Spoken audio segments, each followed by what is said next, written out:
नमस्कार मित्रांनो, स्वागत आहे तुमचे माझे यूट्यूब चॅनल आर के मराठी स्टोरीजवरती. तर जुन्या काळात फक्त माणसांना भूत झपाटत नव्हते, तर ते कोणत्याही स्वरूपात आढळून येत होते, जसे की प्राणी अथवा पक्षी. खरं तर भूत प्रेत कोणाचेही रूप घेऊन येऊ शकते. तर ही गोष्ट 1970च्या दशकातील आहे, जी मला माझे गावी राहणारे आजोबा आहेत त्यांच्याकडून समजली. ते आम्हाला लहानपणापासूनच त्यांच्यासोबत घडलेले किस्से सांगत आलेत. तर त्या आजोबांचं वय आता 92च्या आसपास असेल आणि आम्ही त्यांना आबा म्हणतो. तर आबा हे भजन मंडळात होते आणि ते उत्तम तबला वादक देखील आहेत. जरी आत्ता वृद्ध झाले तरी उत्तम तबला वाजवतात. तर आबांच्या तरुणपणातील ही गोष्ट आहे. त्यांचे वय तेव्हा जेमतेम 35-40 वर्ष असेल. सातारा गावातील पाडळी या गावी त्यांना भजनासाठी आमंत्रण देण्यात आलेले.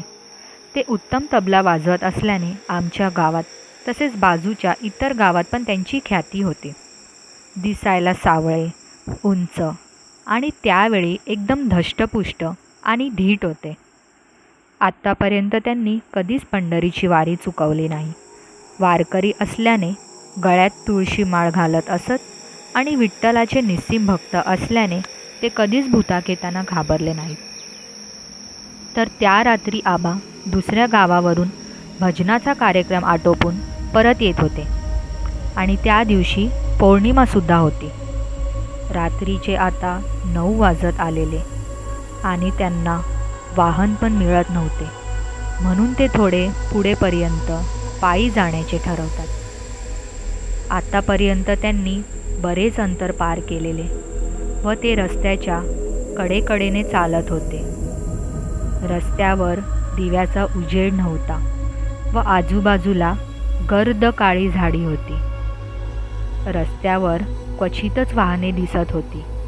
त्यात रात्रीचा काळोख आणि झाडाझुडपातून रातकिड्याची किर्र किर्र ऐकू येत होती. आबा एक पाऊल टाकत वाट मागे सोडत होते.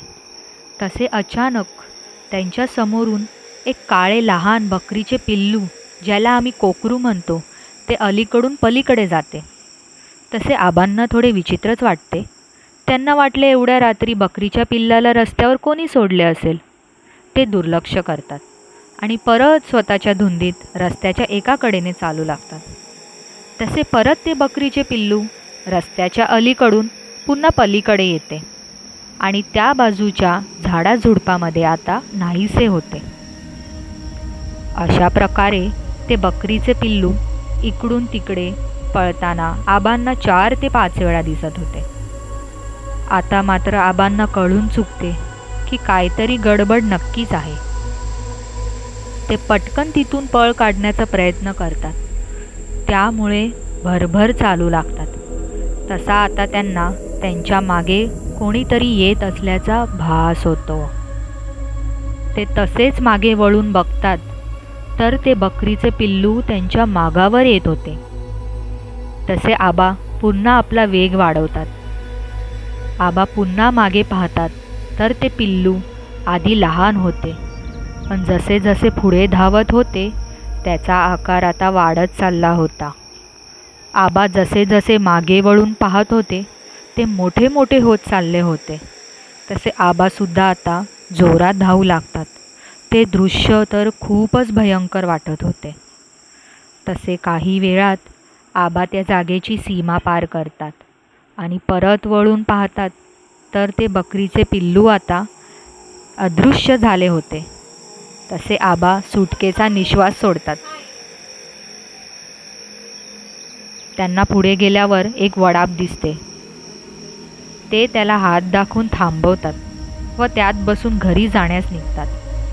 ही गोष्ट अजूनही आबा विसरलेले नाहीत आणि मी त्यांच्याकडून ही खात्री करून घेतली आणि ते म्हणाले त्या प्राण्याची हद्द तिथपर्यंतच होते, म्हणून ते पुढपर्यंत येऊ शकले नाही आणि नाहीसे झाले होते.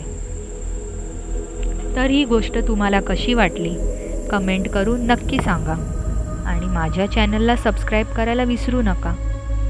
तुम्हाला काय वाटतं, ते बकरीचे पिल्लू नक्की कोण असेल? कमेंट करून नक्की सांगा.